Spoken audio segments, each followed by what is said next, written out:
And then in terms of, digging into the team, I think the big thing is the consistency. It's, to continue to improve offensively, to find a rhythm. We're shorthanded right now, so we have to make sure that whoever goes in, get in there and get the job done. But I like the depth of the team. I like the way the guys have worked. And the good thing is we know there's a lot of room for growth for us. We have a lot of young guys that have gotten a lot better. Steph Bondi, Daily News. Hey, Tom, how was Turks and Caicos? Yeah, the weather wasn't great. You probably could tell, but, not much sun, no tan. I stuck with the massages. Yeah, not much of a tan.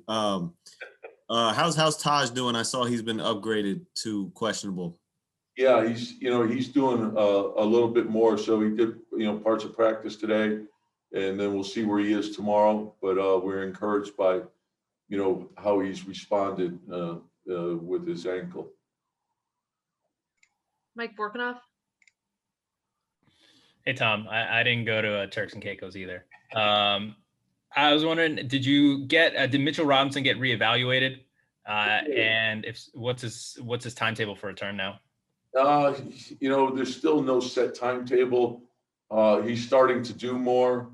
We're probably a little ways away, but the conditioning, he's been very diligent in putting extra work in. So his conditioning is pretty good.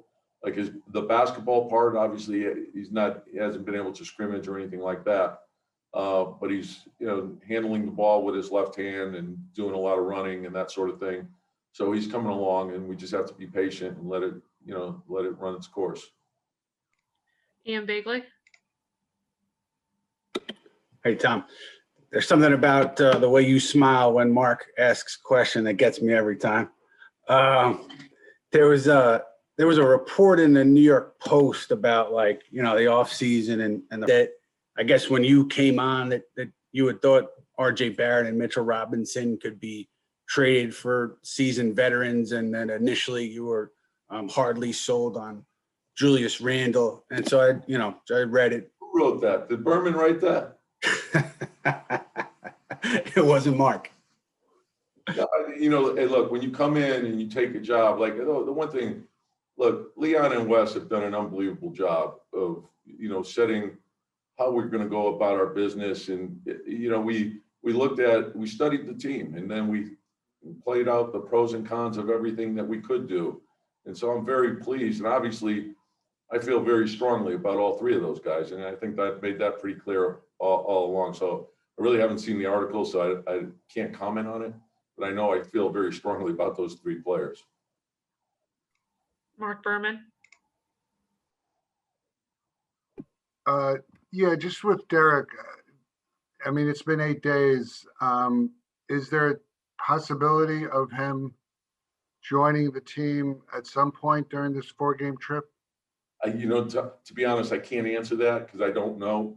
And it's just following what Dr. Callahan and the league says.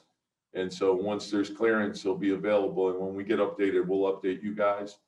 I think you've seen it throughout the league, how it's been handled. And, as I mentioned, we know it's serious in terms of COVID, and we want to take every safety precaution that we can. Steph Bondi.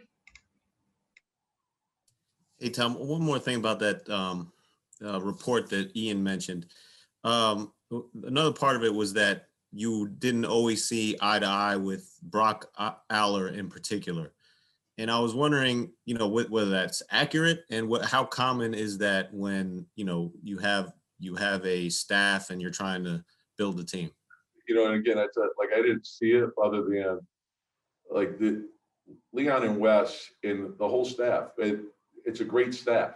We spend a lot of time debating things, and then at the end of the night, we're going to dinner, and we're fine. It's I think Brock is terrific, and what Leon and Wes have done is that they've set it up where it's great. It's a great process that they have in place. Everyone's encouraged to give their opinions, and it's worked out well. So, I admire the way they've done things. Steve Popper. Hey, Tom, I don't know if you addressed this already, but back to that article again. Just one thing, I guess, it talked about obviously that you were a proponent of getting Derek here. And just with what you guys have so far as you enter the second half, do you think heading up 2 weeks away from the deadline that you guys could use help here heading down this stretch run? That's a Leon question. Like, yeah, look, I have a strong bias towards good players, so I know they're looking at all the possibilities. If something makes sense for us, we'll do it. If not, I love the team that we have. I love the guys that we have on the team. So we'll just keep working with what we have. And Leon and Wes, they're combing the league, Scott Perry, and that's their job. Last question, Mike Vorkunov. If you want to pass these questions along to Leon and report back what he tells you, I don't think he's on speaking terms with us. So if you want to be like a middleman broker type, I guess from a standpoint, because you don't know how long Derek is out, how does that impact the way that you guys play, especially offensively? I mean, since he got there for the span he was playing, you guys were kind of middle of the pack there offensively, offensive rating wise. Yeah, I think when you dig into the numbers and when Derek got here and the impact that he's had, and of course, I benefited from having coached him before, knowing that you could play Derek on the ball, off the ball, and we have a number of guys like that. I think Frank falls into that category. Quick falls into that category. Alec Burke falls into that category. So I think guys that can play multiple positions, that's a big benefit. And so it didn't surprise me. I like all the things that Derek has brought to our team because I think I know how much winning matters to him. And it's always been team first with him. And so I think when you have that, it lends itself to other players being unselfish. And we've gotten great leadership from Julius. And, I've got unbelievable respect for the way he works. He came back from the All-Star break and he's immediately, in the gym and, doing all the things that has gotten him to the point where he is, so when you have that type of veteran leadership, and we've got great veterans on the team, I mean, Reggie Bullock and Alec, it's just Taj, Alfred, it's great for our young guys. You can't help but learn and grow when you're around those type of guys.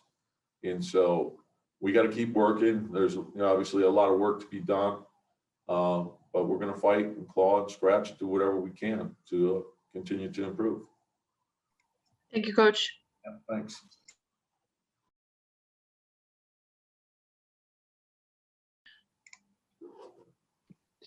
Hey, Emmanuel, congratulations on a great first half of the season. I'm just curious, have you personally set any goals for yourself for the second half of the year? And if so, can you share what some of those might be?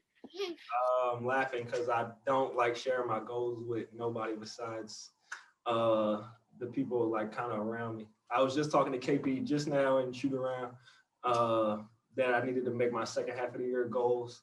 But the first half of the year went all right, got some, didn't get some others, but it's all good. The first half of the season, I feel like individually I played okay. I feel like I could have played a lot better, and I'm just going to keep striving to get better each and every day.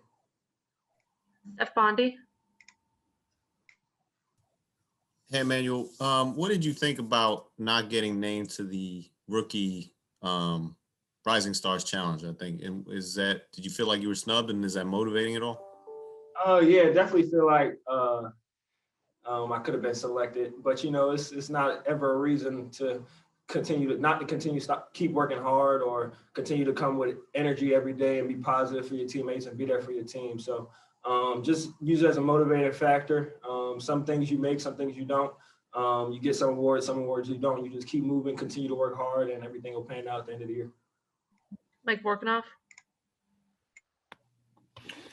Emmanuel, I know you've done a lot of film study of other players around the league, and you're generally into kind of studying trends and stuff. I mean, what did you use the break for, if at all, to study things around the league or players around the league you think kind of could be helpful for you going into the second half?